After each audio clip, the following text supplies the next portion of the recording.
Good morning, children. Today I have a very important thing for all of you that I will be telling you how to prepare for your SA1 exam. As जो मैंने exam लिया था, of course आप लोगों ने उसमें गलत answers लिखे हैं, काफ़ी सारे स्पेलिंग मिस्टेक्स हैं. So once again I will be telling you how to prepare for your SA1 exam. Alright, we will take one chapter at a time and आपको सारे लिटरेचर का और ग्रामर का बताऊंगी कि कैसे आपको प्रिपेयर करना है. Alright. Okay, so first we will be taking up the reader portion of your syllabus. Now, first chapter is Pandava's last year in exile. Now, in Pandava's last year in exile, children, you have to first of all learn the names of the brothers who lost the game and to whom did they lose the game. यानी कि किन्होंने game को loose किया और किन्होंने किन से loose किया. पांडवास ने loose किया कौरवास को और you can say Prince Duryodhana ko, correct? Second thing which you have to learn is the word meanings. Word meanings are, children, very important. You have to learn them by any cost. कुछ भी करके आपको word meanings तो याद करना ही है.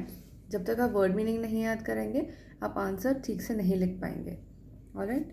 Second thing, आपको इस चैप्टर में ये याद करना है कि कौन सा ब्रदर ने क्या डिस्गाइज लिया, क्या नेम रखा, क्या काम किया, क्यों किया.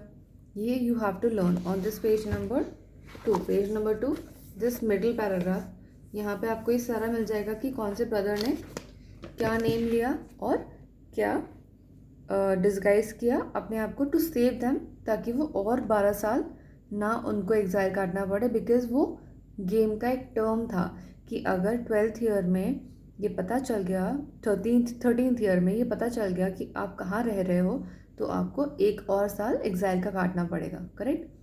सो you have to learn that.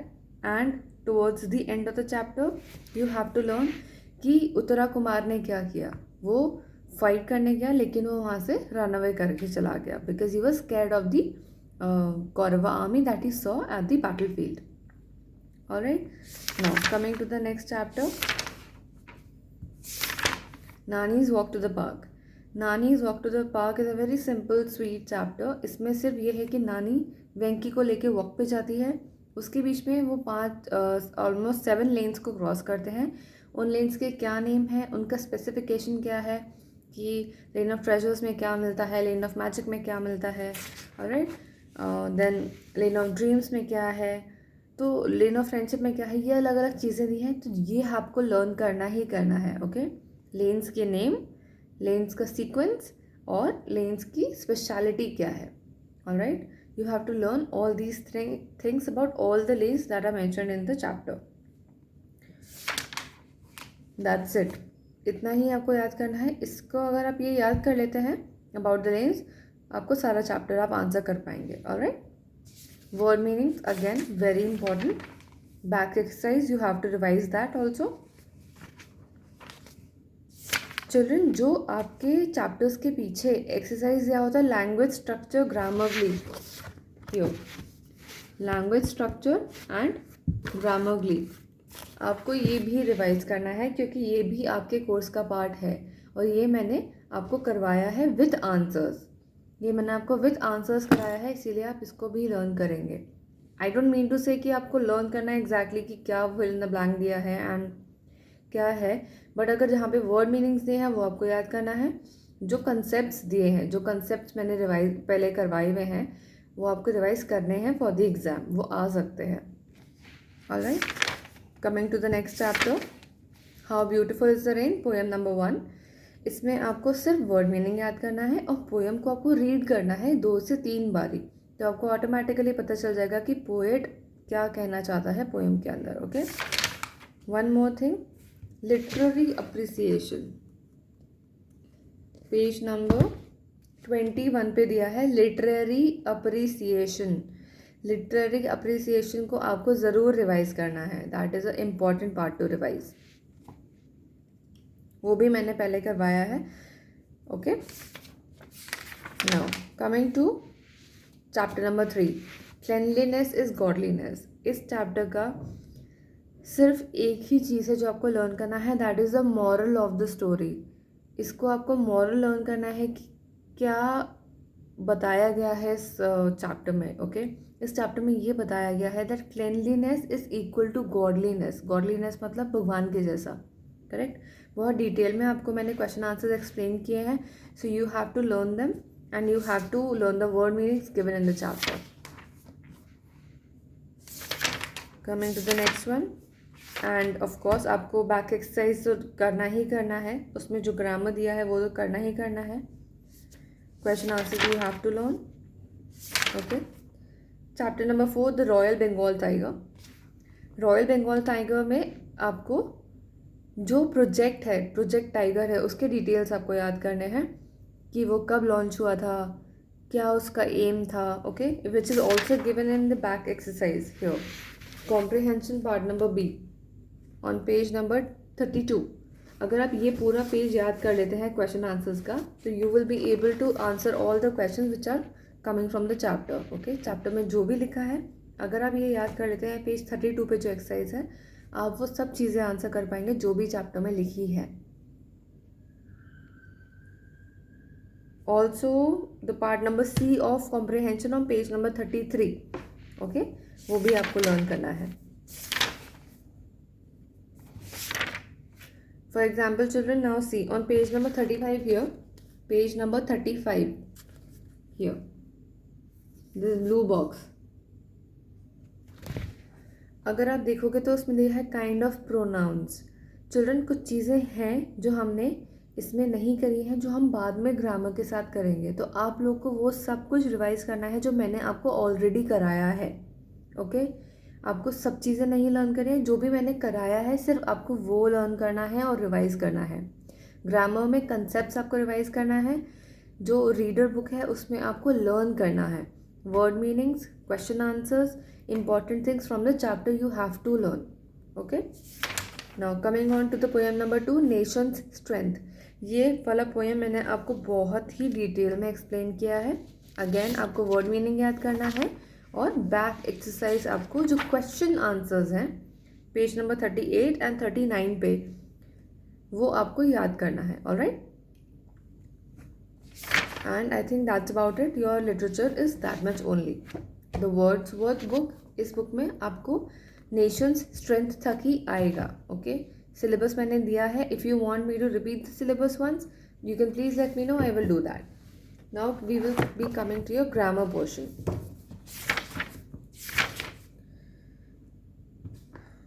Grammar portion is from unit number 2, 3, 4, 5, 6 and 7.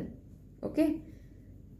अभी हमने पिछले क्लास में रिवाइज किया है subject and predicate, the sentences. Okay, that is unit number 3 and 4 and 5 also. तो 3, 4 और 5 हमने ऑलरेडी रिवाइज कर लिया है. 6 and 7 बचे हैं which are very easy. Children, जो आपने पुरानी 4th क्लास में भी इसको पढ़ा होगा, आई एम श्योर ये बहुत ईजी लगेगा आपको. नाउन्स है, नाउन के बारे में बताया है. If you will go through the exercise and the tips which are given in the book, I will just let you know. Page number 18. Children, ये भी जो भी बुक में दिया हुआ है ना आपको पढ़ने के लिए, ये फॉर एग्जाम्पल दीज थिंग्स, ये जो ग्रीन ब्रैकेट्स में होता है, अगर आप इन सब चीज़ों को पढ़ेंगे तो आप अपने कंसेप्ट्स एकदम क्लियर कर पाएंगे. अगर आपको फिर भी प्रॉब्लम आता है तो आप मुझे बता सकते हैं. Why I am making this video today, children? Because I want to tell you that there is only one class left for your exam now. आपके एग्ज़ाम से पहले सिर्फ एक क्लास बचा है अभी. तो आपको जो भी डाउट है आप मुझे व्हाट्सएप पे बताइए ग्रुप में, and I will take that up in next class. जो भी प्रॉब्लम आपको अभी लगता है कि है, आप मुझे बताइए और नेक्स्ट क्लास में मैं उसको एक्सप्लेन करूँगी. जो भी टॉपिक्स हैं, जितना भी बच्चों को, जितने भी बच्चे हैं क्लास में, उनमें से जो भी मुझे डाउट्स आएंगे वो मैं नेक्स्ट क्लास में टेकअप करूँगी. अगर किसी को उसके बाद भी डाउट आता है, so you can please put me a WhatsApp message and I will reply you over there.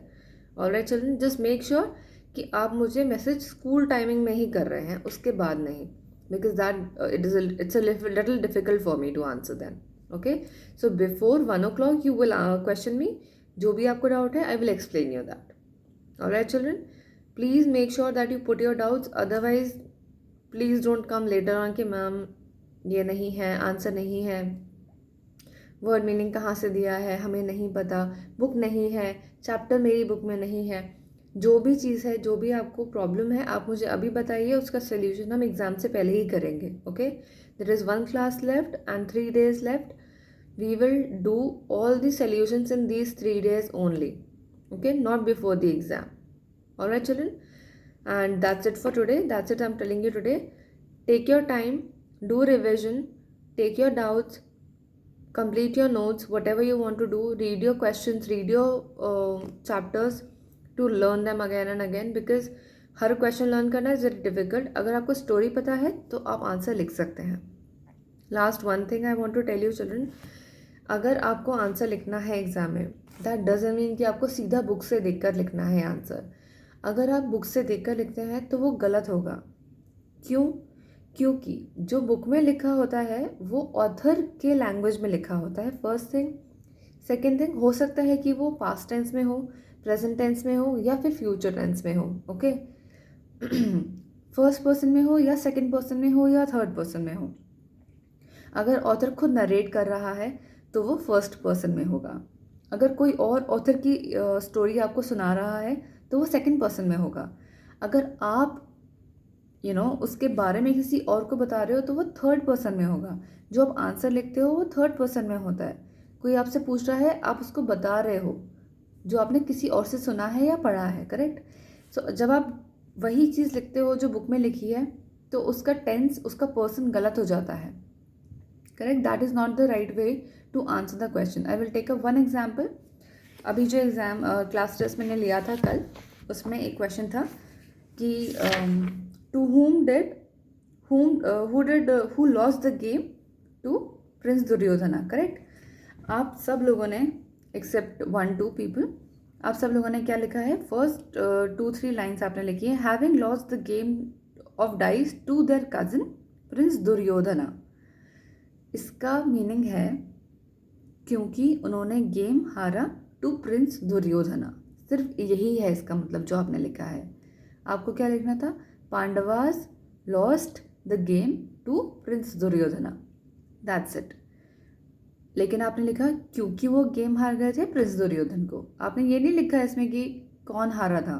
जो आंसर है वो आपने नहीं लिखा है इसमें. आपने बस ये देखा कि मैम ने गेम के बारे में पूछा है, लॉस्ट पूछा है, प्रिंस दुर्योधन पूछा है, तो आपने फर्स्ट और सेकेंड लाइन लिख दिया उसके अंदर. This is how your answer becomes wrong. आपने लिखा लेकिन आपका आंसर गलत है. ओके, सो आपको सोचना पड़ेगा कि एग्जैक्टली मैम ने पूछा क्या है और आपको वही लिखना पड़ेगा in your own language. Okay, या फिर अगर आपने लिखा होता द पांडवास तो वो भी करेक्ट होता, क्योंकि पांडवास ने गेम लूज़ किया था. Correct. So you will have to read the question very correctly कि क्या क्वेश्चन में पूछा गया है, then you have to answer. You just don't have to blindly write whatever is written in the book. You have to read it correctly and then write it in your own language. If you want to take up the language from the book, then also you will have to change a little words and then you have to write it. You just cannot copy everything which is written in the book in your answer sheet. That is wrong. That is wrong by the book also, and by the grammar also, by person also, by everything. Okay? So if you want to take up the answer from book, you have to change a little words from the sentences also. आप वैसे का वैसा copy नहीं कर सकते. Alright children, so make sure आप जो भी लिख रहे हैं उसका स्पेलिंग करेक्ट है, उसका मीनिंग करेक्ट है, उसका पर्सन, उसका टेंस करेक्ट है. Alright children, that's it for today. Please give me your doubts. I will take it up in the next class. Alright, thank you so much children. That's all for today.